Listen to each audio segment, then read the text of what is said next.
Welcome to Breaking the Cycle to Poverty, featuring Jay Height, Executive Director of Shepherd Community Center in Indianapolis. My name is Tim Swearens, and I'm your host for these conversations that explore why poverty remains such a persistent problem in the United States. On this episode, we're discussing how economic factors such as inflation and rising housing costs have affected Shepherd's neighbors this year.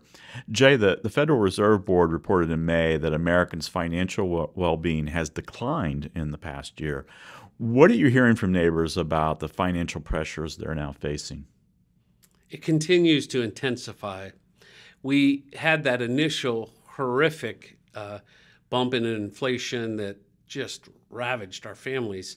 But you took a situation where they had very little variance available in their income. It was so small, and yet all of a sudden, eggs were $20. I know it wasn't 20, but for them, I remember my wife and I were delivering food to a family, and we had eggs and bacon. Mm-hmm. And she said, "Oh, I could never afford that." And I have to tell you, Tim, I didn't think ever in my life that I would think eggs and bacon were beyond that. You know, I could understand if you said steak or something like that, but these staple items, the different fluctuations have been very hard.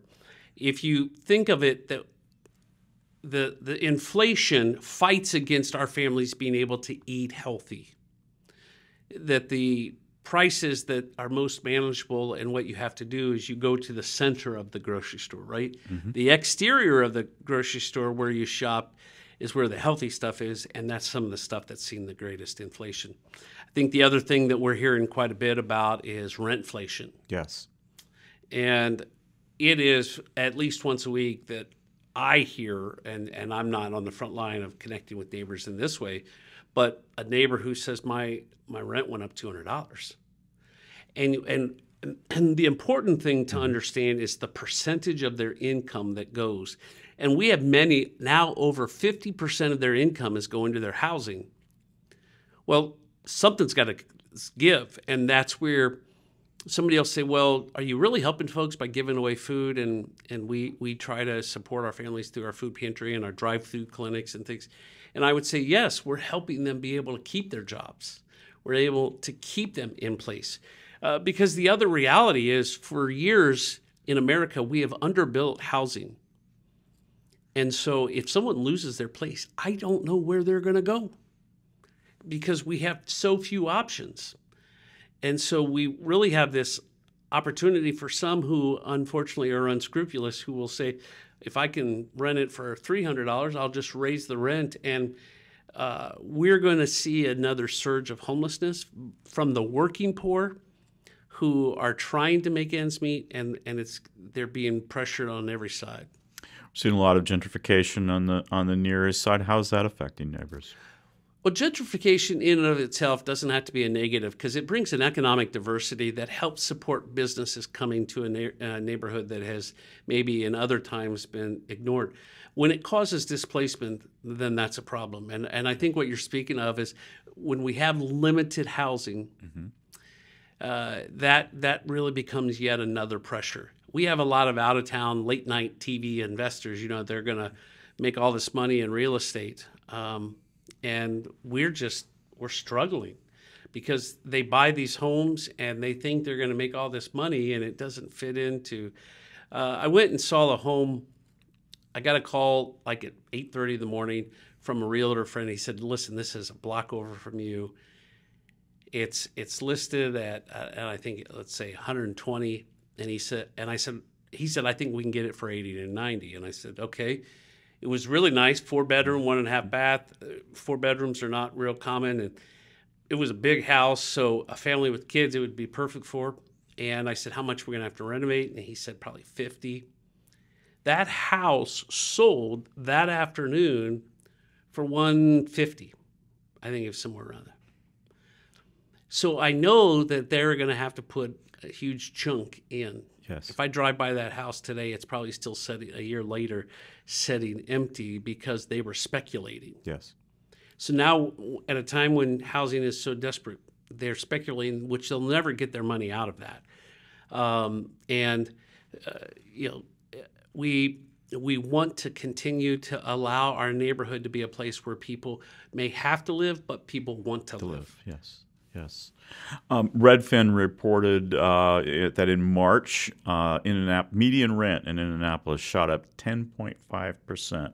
We already talked about the increase in rent, but that upward pressure has to have like real world impact on how families are meeting their needs. What are you hearing from neighbors about the adjustments they've had to make? They don't refill their medicine. Missed meals become a reality, and we're doing all we can, but the numbers keep going up for those coming to us for help with food.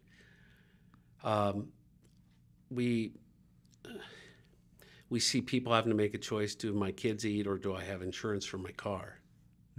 And so they risk it because the kids need to eat, and so they can't pay the insurance on the car, and so those types of pressures for you and I, Tim, will always. It's hard. It affects all of us. Sure. Right? When we go to the grocery, it's like whoa, and so maybe I buy generic, but for my neighbors, they don't buy it at all. That they say, okay, well, if I get the 10-cent ramen noodles instead of the 12 cents, I can get an extra one. It's those kinds of decisions, but they'll say, you know what? Maybe I'll drink half the gallon of milk and then I'll water it down so it could go further. Yeah.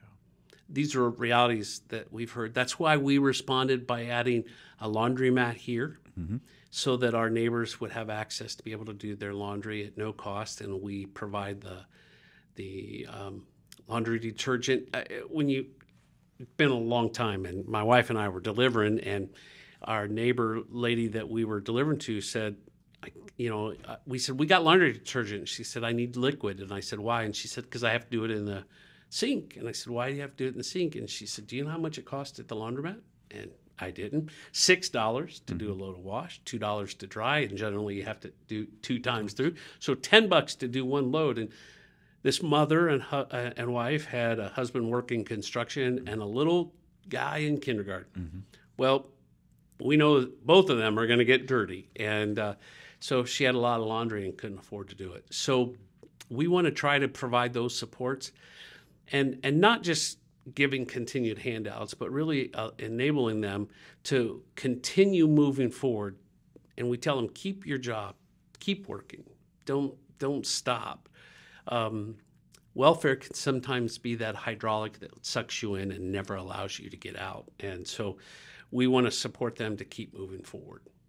I can hear what some of our listeners are saying about now. Jay, look at the job market. Lots of jobs, wages are going up. Why are people still struggling with all the jobs that are out there?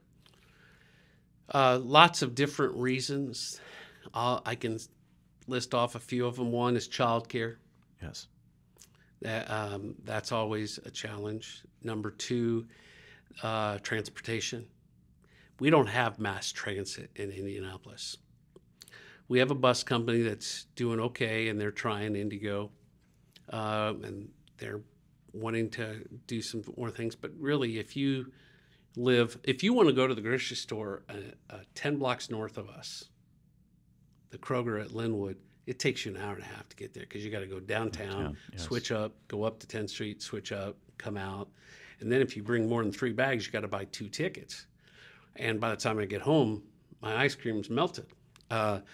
So same thing if I got to go to work, how do I get there? A lot of the jobs are not on the bus routes. Somebody will say, well, I was driving down this road and I saw all these help wanted signs. We also have this mathematical challenge. So if I take a job making $16 an hour and I get these benefits and health insurance for my kids through Medicaid, but if I make $16 an hour, I don't lose a portion of that. This term, which we could talk about in another time, welfare cliff, we hurdle off. We don't just ease. It totally drops. You lose all your benefits, and folks are left to make a decision. Do I want to work? Yes, I do. But if I work, I put my kids at risk. sometimes you're being a good mom and dad to not work. Yeah.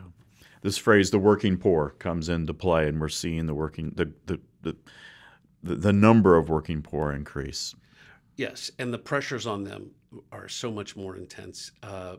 Just all of the rate hikes of everything, from the rent, utilities have continued to go up. We're seeing it obviously with food. It's to try and buy a car. Yes. Holy smokes, you're paying more now for a used car than we used to pay for new. And I have some friends who are car dealers. One of them, good friend, Pat O'Brien, and he's trying to keep cars available at a lower rate. But now, guess what? As the Fed plays all their games, what's that do to interest rates? Yes. And so now, for me to get a car, the interest rate is so high, and so again, it's another pressure on them. Yeah. So Shepherd isn't immune to the economic pressures that our nation is facing. How have inflation and other economic challenges affected the ministry this year? Well, we buy food too. Yes. We feed 2,300 meals a week, so our kitchen is going to be that for us to. We have security, and to what used to be a $20 to $25 an hour job, most security, if you're an off-duty police officer, you're making $50 or $60 an hour. And we're committed to having a safe environment and having that. So those types of pressures are there. Insurance is going up. Health insurance is going up. We provide health insurance. We think that's the right thing to do for our families. Yes. We pay a living wage. You probably won't find that in too many places where we're providing child care or summer day camp or those types of things where we pay a living wage to those that we employ. And we try not to have someone work for us and qualify for food stamps. We felt like if we're breaking the cycle of poverty, it needs to start with our employees. And so we feel those pressures as well, as we want our families, and so many of them now are from the neighborhood, and that we've been able to bring them in and employ them and get them more additional training and degrees. Yeah. How can our listeners help? Well, I don't normally say this, but in the summer months, giving slows down. And so financial support during these days is important. I'll also put this plug, we need fans. I was talking to someone from the city today about disaster response for the city, and it's going to be a long, hot summer. Yes. And we want to respond, so people could donate fans or donate the money for fans. Those are all things, and people could come volunteer. We couldn't do what we do without the help of volunteers. Thank you, Jay. For 37 years, Shepherd Community has made a lasting difference in the lives of thousands and thousands of neighbors, and the Shepherd team couldn't do that work without the support of donors, partners, and volunteers. To learn more about how you can help, please visit shepherdcommunity.org. Thank you for listening. Thanks.